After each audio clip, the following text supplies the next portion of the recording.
Hiari guankai, or a pano kame, emina witai, no de akame ave tima, ni rewebo, we haewe, in guamu be. Ina weni doji mayari, ni mage miami be, ekene aameke laha, hakezo we. 3 years ago, mena soe, Ire e Europe. Ina we live video with TikTok. Bena na babe ziyo avase gbena. Ina taiwe beni meje. Oswe wanire webo me yiwe kegbi meyi. Ujan ibere nege ya. Ani gona maizi na hwa. Mano kwi gona owe keke mabi hamege negbima. Abi ha enjoy. Ebi no ya me swemeni na ta. O wana gbenye la video ni we. Demi ni gbe hian ba wukpo. Iwa gbe wukpo hian na mie we. Ene keri ewe bona we ha. O maizi. Ake domingo. Do ya the ticket. Do ya ade webu. Ke we. Ire webu. Ima gbe. Ima dress. Ye he na gbe. Ye he na dress. Ewa ni meni lare. Iya hawe. O heke ni mani we huingona. Mawe ame. Ege negbima. Agabe mwe kure siti ni maje. Maiwe ladia maiwe dress. Lodan. Masu saye ni gona gbe. Wina. Wani mari gona we na. Ni mafiana. Inya be mege ni gbiyan sema. Inya be mugbe sema. Beti mani huene ni go. Mege ni gbima. Eri wate meni sevi TikTok. Ina lawa. So pa ege gise. Ni mewe. Omozo. Iya ame. Imweme. Ogige yogere we. Inye amye mi ume. Kinye koto no vio bagbe. Inya na amwe video ni. Inya na fie werie. We ika ewe manire webo. Inya go address. Emeni gi trend. Be vano bera. No ya kame. Obive na ge David. Woye Europe tour. Wole loteme. My late brother. Oleti arie. E Europe. Imagi jere wo bani awiya jo. Oko no muya bikuni na wiye kwe. No bivende bayan play. Wosunu owega ewi haewe. Inya nirewe boy go address na we. Giaka we gelete neni. Wogiwe kan vive bo. Na wo mabe no vijena. Iga ladian. Ni address emena. Ina gele do ladian. Ina do address emeni. Ina do imia. Eri yata. Eriame. No gwalumo deme. Oro to temena. Eri yata emeni. Wage gui. Imae goga sonuwa. Egwe mena do henwe. Aimia ye minamao. O emena mata. Megare location re. Daughters of the legend. Maga shoot a video. Ibiekani na gele digwe. Yana debame. Wage gui. Na inya. Na hana. Okbiana no haewe. Ive mini wiye. Ginyeri oboyin me kure. Ona be pause. Omagi gwa. Omagi temenire. Omagi eve kbebe wa. Ona be gure gbebe swen. Buwe nukbo. We. Ihaewe. Emanire we bego address. Imukpa mu werenge. Imame nyukpa nika ya biana me. Inyodo meme. Ekeni tota yogome. Ona do meme. No man is an island. And nobody have the monopoly of madness. Utamame inatamawe. Obie na kave. Evuma. Aimo my toe. I win around. Ni meri tamu we. Wena irioni mwobo we. Eri hai. Ona wurigbe ya mwe menire. We we. Ebanire we bogo address. Uswima.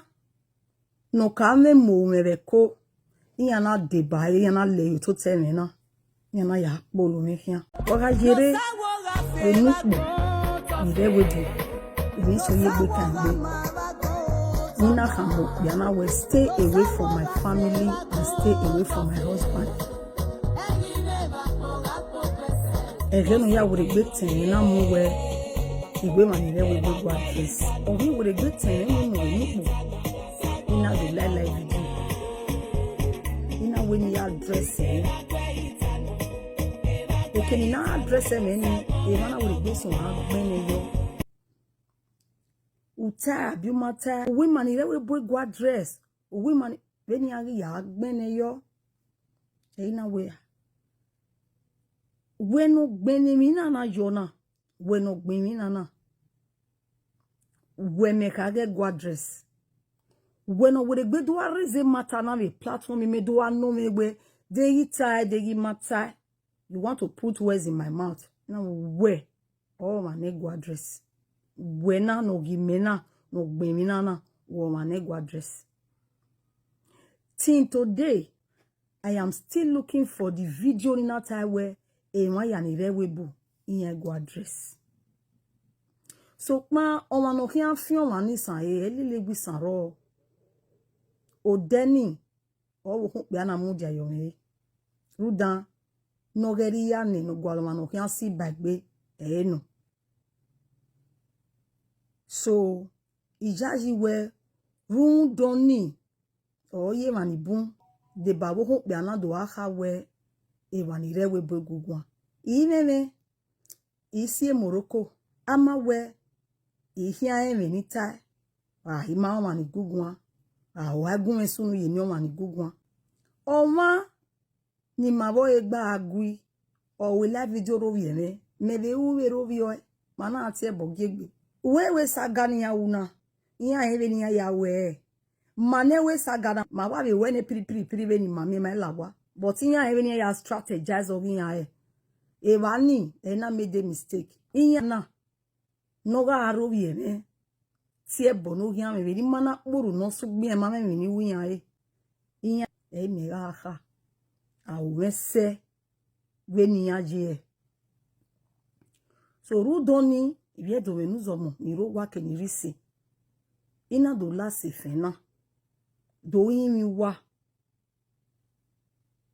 wano mo ujo we ka ewe manire we bo go address imaka we manire we bo imaka we manire we bo ma baby e donire we bo me gbezo even any reason whatsoever the ya finu give e donire we bo ibi donire we bo no pe moame iseti finu gian degi maka mo yo wa se imegiro degbe do mwe yo wasenia ni do clear the hair so that waya no mo ujo we aweri starter wa make na he we o eri tai adegi mamwe yo wase wana do fi we ewo yaka ina degbe do dolo tai do do letter se we ge maniga agugwa eye do me ya nirisi ni wala owo wa yo bo we ho otun wahin ovi wahin amukparo na ya pe amukparo ni ya pe we igi edo we do gikere gwa be gene we ina ga ovi juwa a ovi ruwa with the situation of my life right now. I have an aged mother. EJ, my mom is more than 70 years. Mokoke. My brother just passed. E me anonse ayaye. They are on me.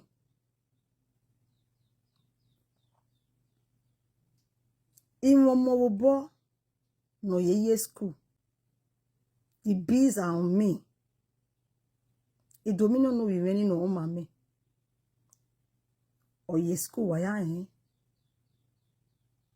menu. Oga jukmo menu. Oga rirai menu. Egbe raton menu. E moni biele. Moira. Moije. Moume. Moe magi. Moe wahwe. Moukmo. Moe ni ya fefefe. Right from the one till this very moment. Put yourself in my shoe. In winna ne down dogeri agbondo winna. E kimadodo wagbona. E so winna e company ima. E so dueki. E kini medodo wagbo meredona. O in wanu salu dazire yo wanu ni gaso. E kinu do. Ana ukamema weni age guwe gidemi. Uga setting koke moa. U setting li ede. Demi okpani u. Demi okpanu wakia mobo tawe. Menesta no wiedokpa yu. No magi waya lehwe. Nuwana wa setting si koko plan ivo. We nuwaya si medigin. Emi okpani ge ya lehwe. Runda. Emi nuwa umena. Ei mokpa wawe. Everybody that depends on me. Wawe. Wala ho wubu. Iye domenu zomo. Iye domene wagire. Niro wa nirisi. Wadebame himi mana. Ni dweki nana. Niro toteme na. No mageme na fo. Wagume himi ya. Ni ya lehwe rame. Ni ya lehwe jeme. Ni ya lehwe monibie. Ni ya lehwe monoteme wusi ayomoto. Ni ya lehwe me. Udan amimi nege ya lehwe. Wagume himi ya. Ni ya rio boy me kunre. Udan. Amanya wa ya wese. Eri menya no ya muye. Ina do la se fena. Do legbe do himi ya. Ivye do ni rowa. Ki ivye do ni risi. Iseti zemo begi wa. Iseti pa misi kanya wa. Iseti ka uwa oe. Iseti ka uwa gwa mwigbe. Ta ba me. Imata beri yo. Wala ho wuwu. Wa yobo wihoe. Keke rina wa bemi kudawa. Wa yobo wihoe. Agwa gwan. E oloba. Imamu yo se. Ote keke isunu yowe. Romanika. Unuga ze. Unuga wani. Utamame. Itamawe. Deleri ya mwe yo. Wasunu yowe gemanika. Imaya yigi gbinana ati aroto wedele na. Ona do bogaroto. Ogae. 2 fighting. So nuwala owo. Nuwa ya bome. Nuwa mwezo yoto. Igbine 2 fighting na. Wasigbine ani no gbina. Wasigbine ani no gbina. Wage giayuwa innocent person.